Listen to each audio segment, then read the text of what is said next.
Para tayong nag-ano, No, Bail 101. 101. Hindi ba? Bail 101. Oo. Alam mo, he's such an animated character. Alam mo ba ang reputation ni Dean Roy? Ano? Terror teacher sa law school. Terror, oo. Natatakot nga akong sumabat eh. Kasi baka ako masabihan. Sa boses, pero ang galing magpaliwanag. Magaling Oo. magpaliwanag, yes. So that he has to come back here Yeah. also. Isang makasaysayang tagumpay naman ang nakuha ng Filipina tennis phenom na si Alex Ayala. Matapos maging kauna-unahang Pilipinang kampiyon sa isang major WTA tournament. Sa loob ng ilang araw, binuhay muli ni Alex Ayala ang Pinoy Pride na kapag lumago, hindi nahihinto. Dahil ang tagumpay niya ay tagumpay nating lahat. Ngayong umaga, makakasama natin ang isa sa mga taong unang nakakita sa potensyal ni Alex, ang dati niyang coach na si Coach Toto Joven. Ayan. Good morning po, Coach Hello po. Toto. Good Welcome morning to po. Memo. Salamat po sa pag-invite. Thank you. Opo. Coach Toto, naisip ko po kayong imbitahan kasi meron din po akong anak na 7 years old. She's also starting tennis. So, ilang taon na po si Alex noong una po ninyong kinoach sa pagte-tennis? Si Alex nung time na kinoach ko siya, 7 years old dito sa Valle Verde. And alam ko, ano na siya, bata pa lang siya, makita mo na siya ng potential. Kung iba siya sa ibang mga bata, sobrang galing talaga na, alam mo talaga na may, potential. Ano po ba yon? Impluensya po ba yun sa kanya? O talagang may mga bata lang talagang magaling? O yan ba'y naituturo?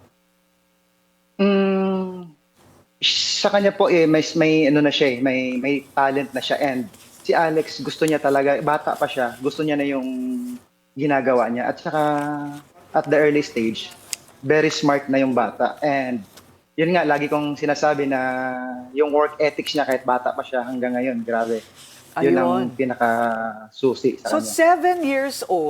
7 years old, ano na po siya? Disiplinado, parang determinado, ganon. Yes po. Okay, so nakikita po namin sa mga litrato, ano po ito hanggang sa siya ay naging teenager? Kayo pa rin po yung coach niya? Yes po, until now po, ako po yung hitting partner niya.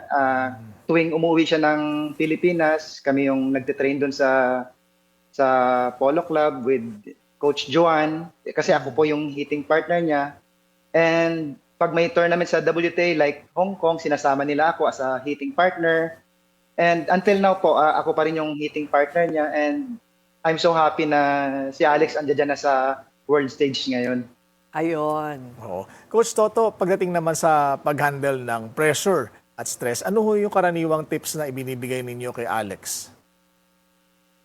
Si Alex kasi, honestly, yun ang meron siya, yung aside sa smart player siya, sobrang tapang. Kaya tinawag siya dati na Princess Warrior kasi matibay yung dibdib. Yung loob niya, yung buo yung puso. Kaya Alex, natural na matapang talaga siya dati. Ganon. So kailangan lang po siya i-guide, yun lang po.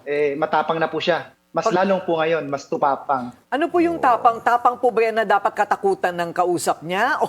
O tapang po ng dibdib sa paglalaro? Sa paglalaro po, kasi kita mo naman si Alex, pag naglalaro siya, yung body language niya, kung paano niya pinupush yung sarili niya sa loob ng court. Kasi ngayon po, yung level ni Alex, kahit na yung mga top 10 player na WTA, nakikita mo hindi na siya takot eh. Nakikita mo yung confident niya, yung kumpiyansa niya na, hindi, kaya ko to, nagawa kong atalunin lahat ng mga halos top seed. Ngayon pa ba ako matatakot? I mean, grabe, yun ang meron si Alex. Yung buo ang loob. Napuna ko rin po, Coach, na habang siya'y naglalaro, mabangis, no? Mabangis. Pero Yes pagkatapos na ng game off-court, parang she's such a sweet girl. Ganon po ba talaga si Alex? Opo. Yes po, na napakalambing. Minsan nakasama ko rin mag-TikTok yan. Ganon po. Pang cool down. Oo nga parang ano siya. girl na girl siya pagka wala sa court. Yes po, Oo. Pero pag sa loob po ng court, warrior po yan. So Kaya kahit tinawag po, ko yan na Princess Warrior. Yes, Princess Warrior. Oo. Para siyang si Yeah. Mulan. Kamukha nga niya eh, di ba? Si Mulan. Okay, kahit po lalaki, may nakakalaban po siya. Dito po sa atin kasi, usually ang nakaka-match play niya talaga dito, mga lalaki. Yung mga top players natin dito sa Philippines, yan, nakaka-match play niya.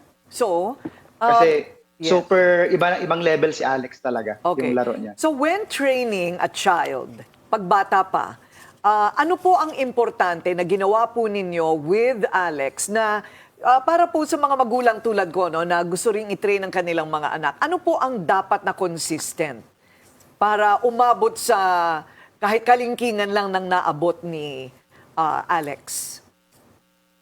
Kailangan lang po, unang-una para sa akin po yung disiplina, yung work ethics. Dapat gusto din ng bata yung ginagawa niya. Kasi napaka-importante po yun, yung gusto niyang ginagawa niya. And then, syempre, number one din yung guide yung suporta ng parents.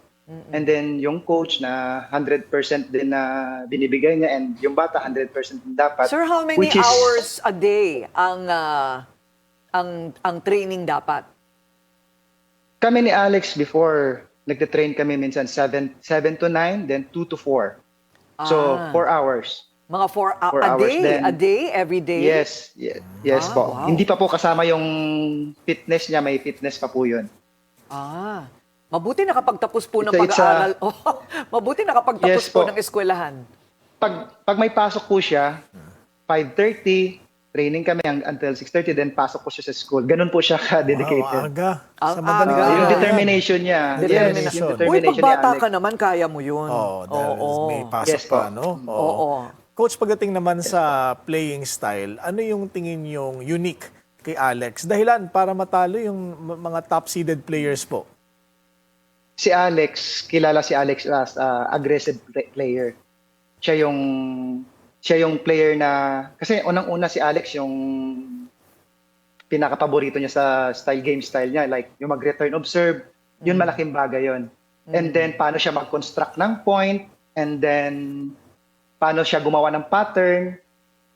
And then matalino siya eh. Actually yung serve niya ngayon, sobrang natuwa ako sa serve niya. Ang laki ng in-improve ng serve niya. Like nung ginawa niya sa finals kay Pigula, ang ganda ng ginawa niya, yung natalo siya sa first set, then nag-rain delay, then nag-refocus siya, nakuha niya yung second set, then pagdating ng third set, nasa kanya yung momentum, nakuha niya na yung rhythm niya, ang galing, yung mataas na yung percentage ng serve niya, lahat ng return niya alos perfect, halimaw si Alex nung nilaro niya sa finals. Oo. Halimaw talaga ang tawag doon. Tapos naging 6-0 pa, no? Naging 6-0. Yes po. Ano po Para sa 6-0 mo sa top 10 player, mahirap po yung si Rowan. Oo nga po, sabi Grabe nga si ni Alex. Pegula, hindi daw niya in-enjoy. Ang hirap daw ma-enjoy ang paglalaro with Alex. Mahirap. So, doon po sa 6-0, I mean, what kind of focus, what kind of meditation should you be doing para makapag 6-0 ka sa isang world champion? Yes po. Ano po ang kanyang mga winning moves? Yung mga tira po niya na sa palagay nyo parang nag-angat sa kanya sa huling round. Siguro yung aggressiveness niya po. Like yun, syempre pag binigyan mo ng pagkakataon si Alex, kahit mapa-forehand baka niyan. Yun halos lahat si Alex kompleto po eh. Halos lahat ng weapon niya. Pero ang nagustuhan ko po sa kanya yung drop shot niya. Ano po yun? Yung nasa sahig na siya?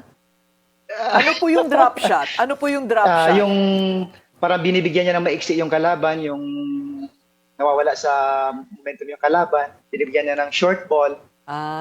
So parang marunong Opo. talaga siya strategize ng kanyang mga tira. Yes po. Opo. Saka susi rin ba, Coach, yung kumbaga panoorin niya yung mga laro, mga nakaraang laro ng kanyang mga makakalaban para kumbaga mapag-aralan yung style? Yes po, usually lahat ng mga coaches, kahit sinong coaches, yun talaga. Kailangan mong panoorin yung mga laban, yung mga previous na laban para may idea ka, may game plan ka.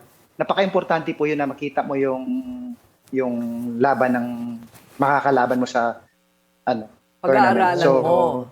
Yes, pag-aaral, yes, napaka-importante po 'yun. Do you think Which is ngayon Ayan no, ayan. So, nasa sahig na pumasok ba yung Yes, oh. pumasok po ba yung bola dito sa tira niya Yes nito? po. Pumasok. Yes po, pumasok po 'yan. Yes po. Oo. Wow. I've never seen that with anyone. Ayun. So, Para sa bayan. Opo, para sa bayan. Palagay po ba ninyo nagpanic si Pegula sa dulo? Nawalan ng focus? Siguro po merong pressure, and then si Alex, ang ganda na nung momentum na nung third set. Halos hindi nagkakamali sa palo, and then sabi siguro sa ni Alex, yung eagerness niya na manalo. Ang ganda, sobrang ganda ng laro niya, which is for me, si Pegula siguro may konting pressure po na nararamdaman. Oo. Kasi yung game style po kasi ni Pegula is grinder, and then si Alex, ang galing niya paano siya mag-construct ng point. So, which is nakukonect niya lahat yon. Nagagawa niya ng pattern. As in, perfect yung nilaro ng third set po. Ano ho, coach, ang expectations ninyo sa Canadian Open sa pagsabak ni Alex doon? Sa akin, dapat tuloy-tuloy lang din yung strategy niya and yung intensity niya, kasi napaka-importante din po kasi mas malaking puntos po yun kasi WTA 1,000 po yun. So, tuloy-tuloy lang siya and hoping na... Actually, may laro po siya today. Yes. Sana manalo. Oo Praying nga. po for Alex. So sa pagkakakilala po ninyo sa playing style ni Alex, saang surface po siya pinaka-komportable? Kasi hindi ba dito, hindi naman po sa damo ang laro. Pero sa WTA, Yes, sa po. damo. So paano po niya, nag-practice din po siya sa damo abroad? Yes, usually po yung bago po mag mga Wimbledon Grand Slam, may mga pre-tournaments yan, so sumasali. Actually, paborito niya po yung grass court kasi yung playing style ni Alex is mabilis yung bola niya, aggressive siya. So, effective po yung bola niya doon sa ganong surface. And hard court, gusto niya rin yung po yung hard court. Oo, at pwede ka sumubsob sa sahig. Yes po. Pagka malambot, hindi ba?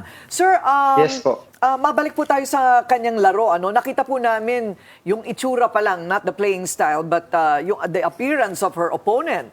Ang laki pong tao. Parang Serena Williams ulit. Mas malaki pa, di ba? Maton na maton. Yes po. Is that going to be a problem for her? Hindi naman po kasi si Alex, kilala natin. Kasi yung kalaban niya ngayon is magaling mag-serve, malakas mag-serve. Pero for sure, pinaghandaan na ni Alex yan. Kasi nung Australian, yan yung tumalo po sa kanya nung sa Australian Open, si Park. So, hindi papayag si Alex na basta-basta lang siya matatalo. Gagawa ng paraan yan. Ayun. Alam mo naman yung pambato natin, palaban. Oo nga, palaban. Kahit mas matangkad sa kanya, Yes po. Oo, kahit mas maskulada. Di So, ba? walang pinipili si Alex na kalaban. I know her. Ngayong inspirasyon na si Alex, coach, sa buong bansa at tila pinagkaisa pa niya lahat tayo mga Pilipino sa kanyang tagumpay. Ano ang mensahe ninyo para sa kanya kung sakaling nanonood pa siya ngayon? So I'm always rooting for her at hoping and praying na sana magtuloy-tuloy na makasungkit ng mga WTA titles, and I hope this will be this year for the tennis career ni Alex na magtuloy-tuloy na. At syempre, mensahe po niyo sa mga batang gustong sumunod po sa yapak ni Alex at matuto ng tennis. Naku, dadami po yung inyong estudyante. Okay po. Yung lang po, kailangan disiplina, yung work ethics, and kailangan gusto yung ginagawa, and which is, kailangan din po, suporta ng magulang. Yun lang po, pinaka-key doon. Ayan. Naku, maraming salamat po sa inyong panahon. Ngayong umaga, former Thank you coach din po. and playing partner, hitting partner ni Alex Ayala, champion of the Filipinos to the world, Coach Toto Hoven. Thank you po. Thank you, coach. Thank you. Thank you po. Thank you. Ayan, okay. O, i-memo na yan, ha? Oo. I-memo na yan. I-enroll na ninyo kay Coach Toto ang inyong mga anak. Oo nga eh. Kukunin ko yung number. Oo, di ba? Coach, Why oo. not?